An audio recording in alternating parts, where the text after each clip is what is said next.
Hi, my name is John McWhorter, and this is the meat cookery video for the meat we eat at the University of Florida. And today I will be cooking a chicken breast for you guys. It's going to be a pan-fried chicken breast with a simple seasoning of salt, pepper,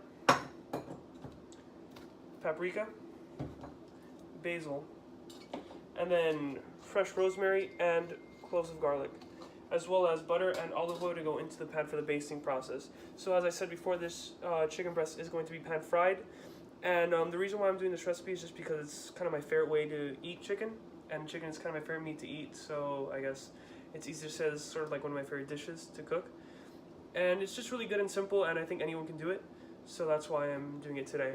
So the chicken that we're going to be using was bought at Walmart, and it cost around $20 because it was packaged in a 10-pound bag of chicken breasts, which was all frozen, so it was found in the frozen section.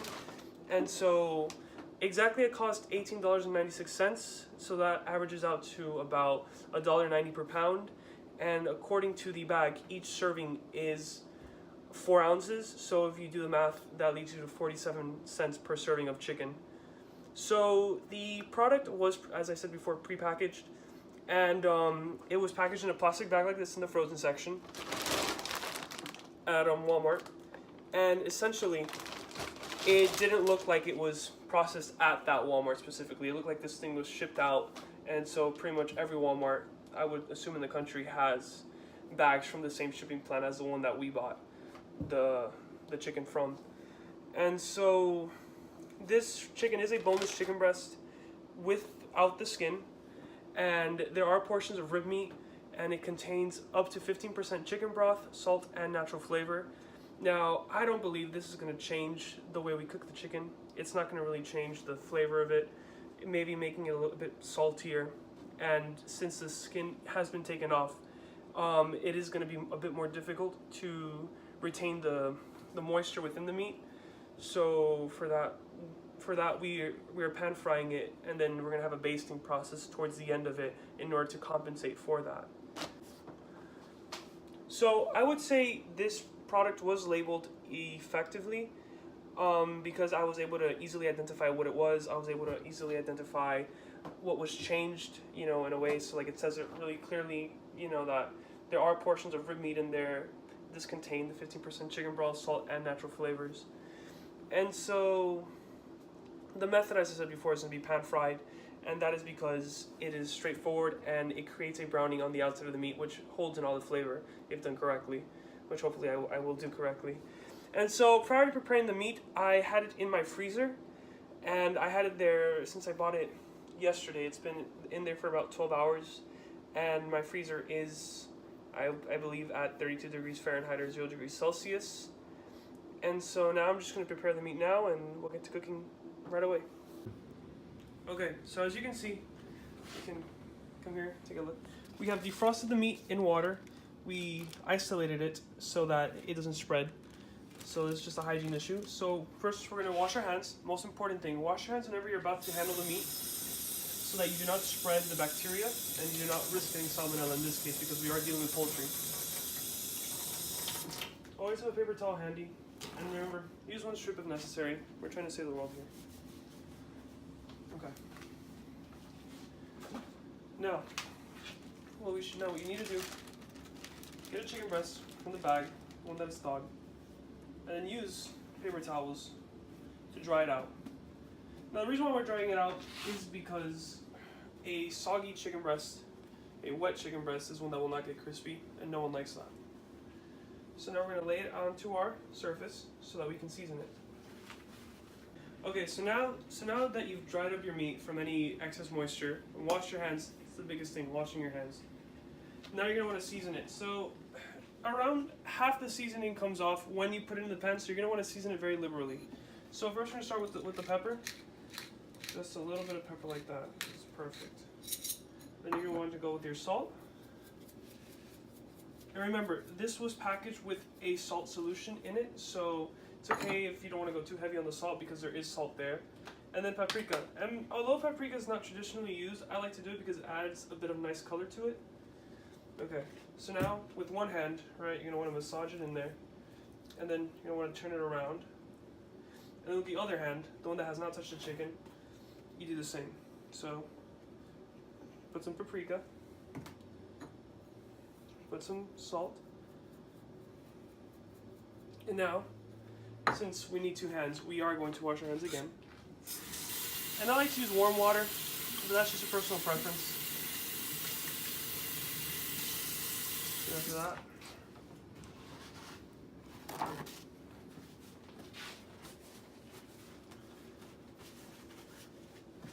then you're going to want to apply your pepper. And then just a little bit of olive oil. And that is something you can only put on one side, and then just massage it around the whole chicken so you don't have too much of it. So just like that. And make sure it's evenly coated around the chicken so that you don't get any like bland spots on it, because no one likes that. Now you can cut it.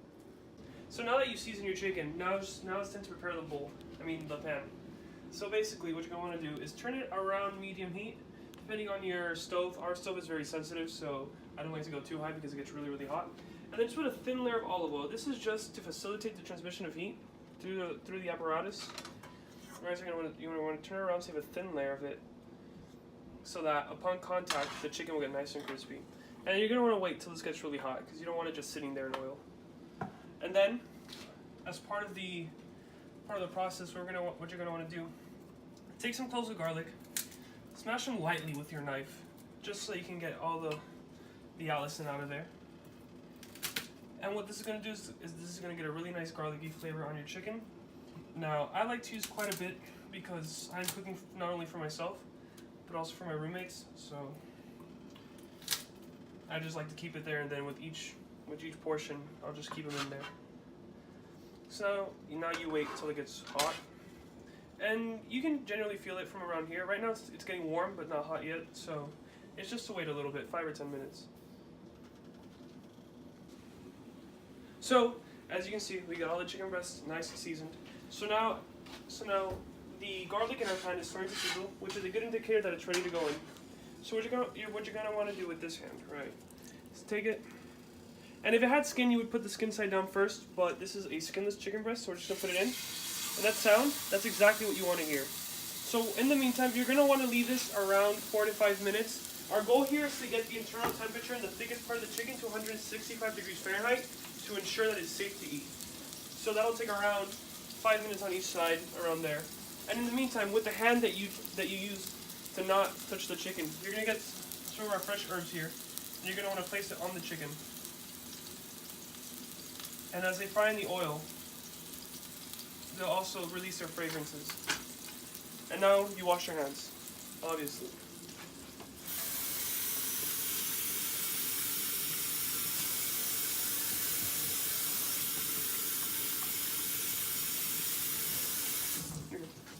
So as you can see, we flipped our chicken, and this crust right here is honestly such a beautiful sight. This is exactly what we're looking for. So the browning and the crustiness was going to keep in all the moisture.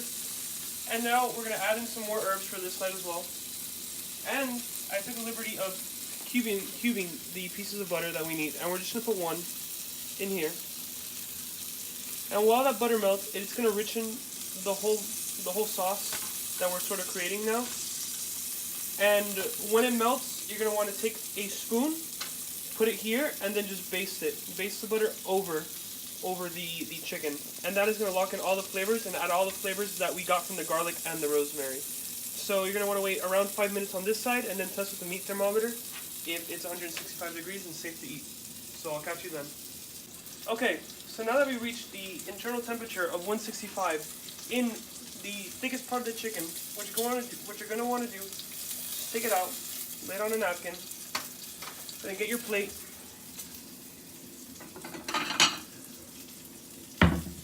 and then just gently rest the chicken. Now you're going to want to let it rest for around 5 to 10 minutes so that all the juices don't escape as soon as you cut it. And then after that, we will dig in, and hopefully it turned out really well. So yeah, we'll see you then. Okay, so now that we've let the chicken rest and we cooked it to 165, it's time to dig in and cut into this. Let's see how this came out. So you can see a little bit of a crust developed on the outside, and hopefully this This took in all the moisture. All right. Wow. You can see the basting. It adds so much flavor and a depth of flavor to this chicken. The garlic, the rosemary, the butter. And we cook it to 165 degrees, so now I'm not going to die after this. Anyways, I hope you learned a little something today, because I know I did. And that's the chicken's really amazing. Next up, I'm going to show you how to dispose of the leftovers and make sure that they're in a condition which will not get you sick.